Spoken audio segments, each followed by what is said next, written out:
Hello my dear student, welcome back to our YouTube channel English Qualifier. This is Dharmendra Naruka, faculty of English. दोस्तों मैं एक बार फिर हाजिर हूँ आपके लिए टीचिंग मेथड की एक नई वीडियो लेकर, जिसके अंदर आज हम बात करने वाले हैं मेथड नंबर 2 की, that is the direct method.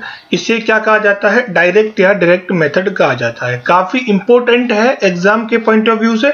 सो जितनी भी बातें हम इसके अंदर करेंगे वो सारी बातें वेरी इंपॉर्टेंट हैं और एग्जाम में वो आती ही आती हैं। तो वीडियो को पूरा देखना है और वीडियो को अपने दोस्तों के साथ शेयर, लाइक और कमेंट भी अगर आपको अच्छा लगता है तो करना। चलिए करते हैं सेशन की शुरुआत और बात करते हैं डायरेक्ट मेथड में क्या क्या बातें इंपॉर्टेंट है। देखिए सबसे पहले देखिए कि जो ये मेथड है ना, ये जो डायरेक्ट मेथड है, ये सीधे सीधे किसके अगेंस्ट है? जीटी मेथड के अगेंस्ट है। यानी जो बातें जीटी मेथड में होती हैं उनके अगेंस्ट, यानी उनके अपोजिट बातें किसमें की जाती हैं? डायरेक्ट मेथड में की जाती हैं। So it was a reaction against GT method. तो ये बात सबको समझ में आ गई कि अगर क्वेश्चन आता है जीटी मेथड के अगेंस्ट में कौन सा मेथड काम में आता है, तो that is the direct method. Clear?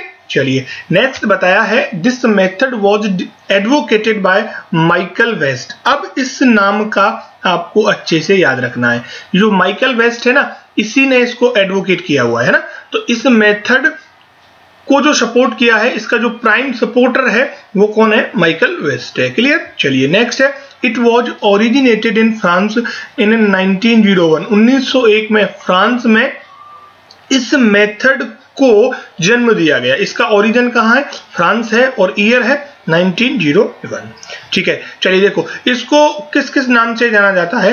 It is known as natural method, mothers method और ओरल मेथड। यानी कि डायरेक्ट मेथड को आप नेचुरल मेथड कह सकते हो, मदर्स मेथड कह सकते हो, ओरल मेथड कह सकते हो। तो डायरेक्ट मेथड को 3 अलग अलग नाम से जाना जाता है। क्लियर? यहां तक की बात समझ में आ गई। चलिए नेक्स्ट बात करते हैं इसके कैरेक्टरिस्टिक्स की। क्या क्या इसकी विशेषताएं हैं, इस बात पर फोकस करना है, क्योंकि एग्जाम में विशेषताओं से कोई ना कोई क्वेश्चन बनाकर पूछ लिया जाता है। जितने भी स्टूडेंट चाहे लेवल 1 की तैयारी कर रहे हो चाहे लेवल 2 की तैयारी कर रहे हो, दोनों के लिए इक्वली इंपॉर्टेंट है। तो ध्यान दीजिएगा कि इसकी विशेषताओं में जब सबसे नंबर पहला पॉइंट है That is sentence is the unit of teaching। अब देखिए जब हम जीटी मेथड की बात कर रहे थे तो वहां पर वर्ड यूनिट ऑफ टीचिंग था, लेकिन यहां पर जो यूनिट ऑफ टीचिंग क्या है? सेंटेंस है। तो this is the basic difference between GT method and the direct method. Okay, so sentence यहां पर यूनिट ऑफ टीचिंग रहेगा। नेक्स्ट है एम्फासिस ऑन ओरल वर्क। अब देखिए वहां राइटिंग वर्क पे था, यहाँ ओरल वर्क है, यानी यहाँ पर ओरल यानी बोलने पर, स्पीकिंग पर ज्यादा फोकस किया जाता है। नेक्स्ट है creating direct bond between word and idea, है ना।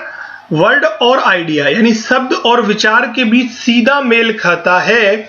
ये जो मेथड है ये वर्ड और आइडिया को सीधा जोड़ने का काम करता है। तो कह सकते हैं creating direct bond between word and idea.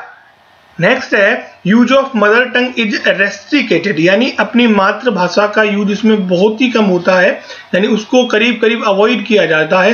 यानी इसमें मदर टंग को बैन रखा जाता है, रेस्ट्रिक्ट रखा जाता है, सिर्फ टारगेट लैंग्वेज पर फोकस किया जाता है। So this is an important characteristic of direct method. Next है ग्रामर इज टॉट इंडक्टिवली। देखो जब हम जीटी मेथड की बात कर रहे थे तो वहां पर ग्रामर को डिडक्टिवली सिखाया जा रहा था। यहाँ पर जो आपकी ग्रामर है उसको आगमन विधि, कौन सी विधि? आगमन, है ना। यानी आगमन विधि में करते क्या है मेरे भाई? एग्जाम्पल को पहले पढ़ते हैं फिर रूल्स को पढ़ते हैं। इस विधि को इंडक्टिवली, इंग्लिश में क्या जाना जाता है? इंडक्टिवली जाना जाता है। और अगर रूल्स पहले पढ़ाए जाए, एग्जाम्पल्स बाद में पढ़ाए जाए, तो दैट इज डिडक्टिवली, है ना। वो जो विधि होगी आपकी वो कौन सी होगी? डिडक्टिवली होगी। क्लियर? यहां तक की बात सभी को अच्छे से समझ में आ गई होगी, आई होप। नेक्स्ट देखते हैं। नेक्स्ट है translation and formal grammar are ignored, है ना। अब देखिए ट्रांसलेशन पर कम फोकस किया जाता है, यानी करीब करीब इग्नोर किया जाता है, और फॉर्मल ग्रामर है जो रूल्स वाली ग्रामर है उसको भी क्या किया जाता है? इग्नोर किया जाता है। तो इस बात को अच्छे से याद रखना है कि ट्रांसलेशन का यहाँ कोई ज्यादा इंपॉर्टेंट रोल है नहीं। उसके बाद है follow the maxim of teaching from simple to complex and concrete to abstract. अब देखिए इसके अंदर किया क्या था, मैक्सिम्स का मतलब होता है प्रिंसिपल, ठीक है। टीचिंग फॉर्म्स के जो प्रिंसिपल्स हैं उनको फॉलो किया जाता है।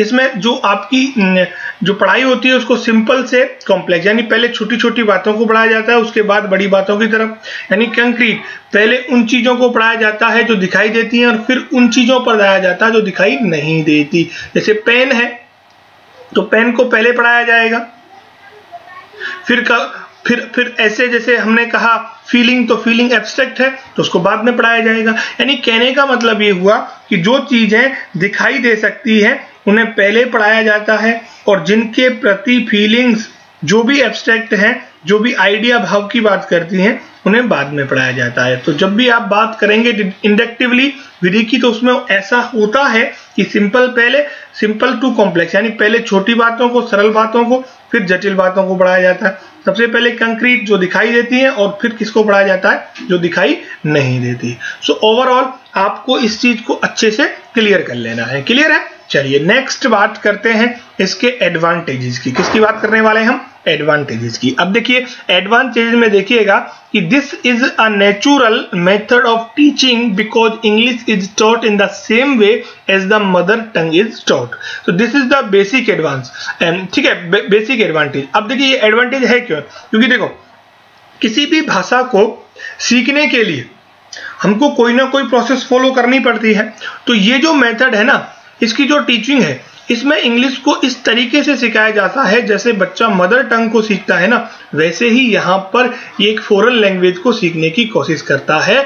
तो इस मेथड का ये सबसे बड़ा फायदा, आप मेरिट बोल लीजिए, एडवांटेज बोल लीजिए, तो मदर टंग की तरह ही इस मेथड को सिखाया जाता है। बच्चे को ऐसा मानो कि वो पकड़ाया जाता है, जैसे मदर टंग पकड़ाई जाती है उसको, बच्चा वहां पे देख देख कर सीखता है, ऐसे ही यहाँ पर भी सेम तरीके से वही प्रोसेस फॉलो होती है। ठीक है, चलिए सेकंड आता है based on educational and psychological principles. ये जो पेडागोगी है उसके रूल्स के आधार पर इसको सिखाया जाता है। So this is based on educational and psychological principles. Okay, next है it enables student to understand English without the help of mother tongue. अब देखिए ये जो मेथड है, यानी डायरेक्ट मेथड में मदर टंग को करीब करीब रेस्ट्रिक्ट किया जाता है, इग्नोर किया जाता है, तो बच्चे को बिना मदर टंग के भाषा यानी फॉरेन लैंग्वेज को सिखाने की कोशिश की जाती है, या बच्चा इंग्लिश को बिना अपनी मातृभाषा के सीखता है। किस मेथड के थ्रू? डायरेक्ट मेथड के थ्रू। तो यहां तक की बात सबको अच्छे से क्लियर हो गई। चलिए नेक्स्ट है it gives fluency in speech. अब देखिए अगर आपको अपने स्पोकन एरिया को स्ट्रॉन्ग करना है, किसको स्ट्रॉन्ग करना है? स्पोकन एरिया को, और वहां पर स्पोकन में आपकी इंग्लिश में फ्लुएंसी आनी चाहिए, तो फिर बच्चों के लिए आपको डायरेक्ट मेथड का यूज करना चाहिए, क्योंकि ये बच्चों के अंदर स्पीच में फ्लुएंसी लाने का काम करता है डायरेक्ट मेथड। और जबकि जीटी मेथड की अगर हम बात करें तो वो बच्चे की राइटिंग स्किल्स को काफी अच्छे से डेवलप करता है। तो राइटिंग पर फोकस तो आपका डायरेक्ट मेथड करता है, जबकि फ्लुएंसी पर फोकस जो करेगा, स्पोकन फ्लुएंसी पर जो फोकस करेगा, वो आपका डायरेक्ट मेथड होगा। तो यहां तक की बात क्लियर है। चलिए it follows the proper sequence of learning language skills. जितनी भी लर्निंग लैंग्वेजेस स्किल्स जितनी भी है उनको प्रॉपर तरीके से फॉलो किया जाता है, उनको सीक्वेंस में फॉलो किया जाता है, क्रम में फॉलो किया जाता है डायरेक्ट मेथड के थ्रू। ठीक है, चलिए अब ये तो रही आपकी एडवांटेजेस की बात। अब हम बात कर लेते हैं इसके क्या क्या डिसएडवांटेजेस हैं।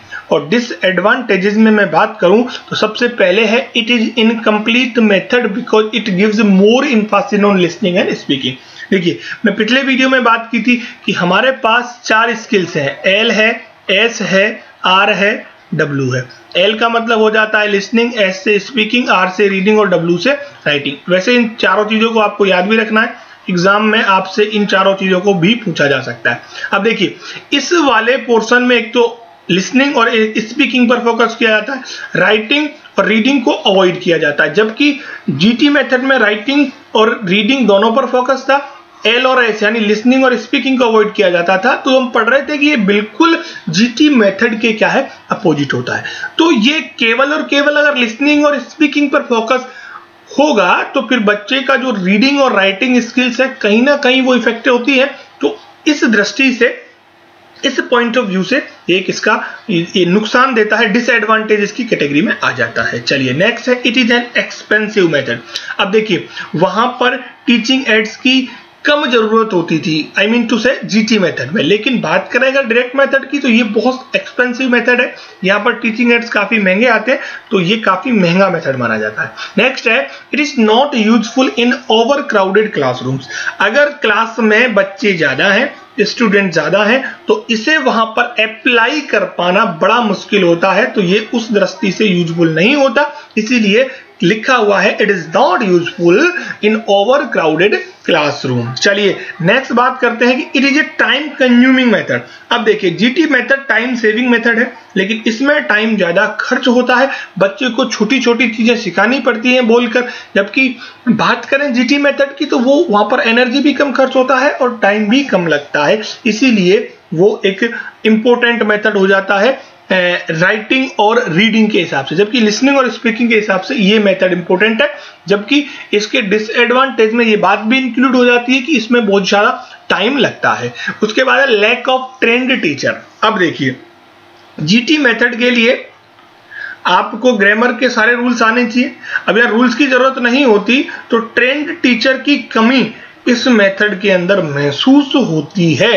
तो इसका एक डिसएडवांटेज ये भी है कि लेक ऑफ ट्रेंड टीचर की कमी है, इसीलिए इस मेथड को उतने अच्छे से अप्लाई नहीं किया जा सकता जितना होना चाहिए इंडिया में, स्पेशली इंडिया के अंदर। चलिए दोस्तों आज के वीडियो में खैर इतना ही था, जल्दी मिलते हैं एक नई वीडियो के साथ, तब तक के लिए थैंक यू सो मच।